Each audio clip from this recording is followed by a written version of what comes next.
Hi everyone, it's Niamh here and welcome to my art journaling channel. Today we're going to be looking at a night journal page using prompts to inspire us. So this page was inspired by a prompt list that Megan Wisner Quinlan put up on Instagram, and it was all to do with Halloween. Now, I am not a Halloween person. I live in Australia. We don't really do Halloween here. So, you know, that's where we are. But it intrigued me, and I loved all the artwork I was seeing, and I had this idea, so I thought, oh, let's go for it. So the prompt list included lots of different things, including moon, masks, pumpkin, and there was another thing and I can't remember. It'll come to me. So I had this sort of idea that I would go with. So I'm starting off, and it had a black page, and I originally started to put the moon in, but I realized that I'd have to stencil my tree in first and it wouldn't quite work, so there's going to be some double stenciling in this. So I'm starting off with this tree from Stencil Girl, and I'm just mixing a number of different colored blues. So I've got marine, lapis, I think I might have a little bit of night, or I might put a little bit of night in later on, and I'm just mixing the colors on the sponge, mineral, so I've got a little bit of the lighter color, sorry, so it's not night, it's mineral, and I'm mixing the colors on the sponge, so that gives me sort of this gradient look fairly easily. I am going sort of back over just to make sure that everything's blended together. I don't want really harsh lines as I do this, but I do want it to be sort of a sort of nice night background when I've finished. So now I've got my copper back out again, and I've left my tree stencil there, and I'm using a circle stencil to go over the top. Now you could cut your own circle stencil to do this. So I'm stenciling in my moon, and then I'm going in with a little bit of black, just to sort of give that dusty moonlit effect. And when I pull it off, I've got the silhouette of the tree and I've got the moon behind it. So double stenciling is a really handy little trick to have, particularly when doing something fiddly like this. Because it was Halloween, I did go through my little Tim Holtz figures, paper dolls, to find my Halloween ones. So while I don't do Halloween, I do love these figures from Tim Holtz, and I did have the set of Halloween ones because the shop I was buying them from didn't actually have the normal set, so I picked these ones up instead. So I've got my two witches there, and I wanted to put them in front of the tree, but I wanted to ground them so they weren't floating in midair, because I don't have any ground there. So I could have just left a little bit of black as the ground, but I decided that I was going to use some torn vintage paper. So I'm just getting some brown ink and inking it up just to sort of give it that vintagey feel, and that sort of ties in with the copper from the moon as well. I also wanted to give the witches wings, so I'm going through my stash to see if I've actually got two pairs, which I did. I think I actually only end up putting on one because they both got hidden so much. So I'm just using some extra sticky double-sided tape to glue them down. I just find that this stuff is great for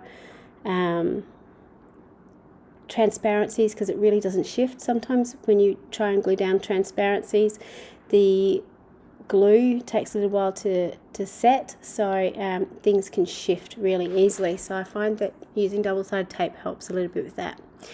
So once I've decided where I'm sticking my figures, then I wanted to put in some words, and I've got these chipboard quotes, so I've got dreadfully wicked and toil and trouble, bewitched, which I thought all sort of fitted together to give this sort of spooky nighttime theme to it. So just sort of deciding where I wanted to put everything. At this stage, I had only got the one prompt in, which was the moon, but I was kind of having fun, and you can see me there. I've got my phone out. I'm actually looking up the prompt list because I thought, oh well, you know, instead of doing lots of pages, because as I said, Halloween's not really my thing, I thought, how many of the prompts can I actually put on the one page? So one of the other prompts that there was pumpkin, and very handy having your phone next to you while you're doing artwork, because while I had an idea of what a pumpkin looked like, I needed to have a bit of a visual reminder of how to draw one. So I decided that I was going to write a quote on this, because we had these two women up to mischief. So in defense, the moon was full and we were left unsupervised, which I really loved. So just using my white paint pen. One of the reasons I love using paint pens is because you can see with the word defense, I wrote it incorrectly, put a C in instead, and while it's still wet, I can actually remove it. Because my base underneath is still acrylic paint, it's permanent when it's set. So it just gives me that little room of a margin of error. So if I do make a mistake, I can wipe it away with a wet wipe, let it dry, because if I tried to write over it when it was wet, it would smear and do all sorts of things, and then I can just go back and rewrite it. Lots of people use pencils and write stuff out beforehand. That's a great idea if you want to do that. I am just a bit silly with pencils and I press too hard, and if I make a mistake, I've still got the dents in the pages which really bother me. So I'd much rather go straight in with the paint pen and know that I can just wipe it off and it doesn't really matter in the long run. So what I'm doing now is with my quote, just going in and going over the downstrokes in particular and thickening them up, just to give a little bit of interest and a little bit of depth to the page as well. So it just makes your writing look a little bit more interesting when you've got the varying width sizes of your line strokes. And a lot of people sort of say about my handwriting, it's by no means perfect at all, but it's just practice. So don't give up. Don't think, oh no, I've got terrible handwriting. Just keep practicing, and in the long run, does it really matter, because it's still your handwriting in your artwork. So it represents you. So I decided that I would finish off with the Toilet and Trouble quote.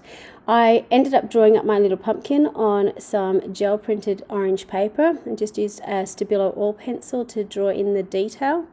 I also added, that's what the other quote was, masks. So you can see the little figures had masks on their face, and that came from the Tim Holtz ideology stickers. So he's got little ones that match the paper dolls that you can put over them, which is quite fun.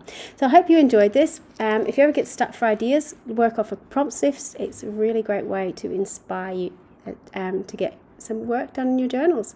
Thank you so much for watching. Until next time, bye for now.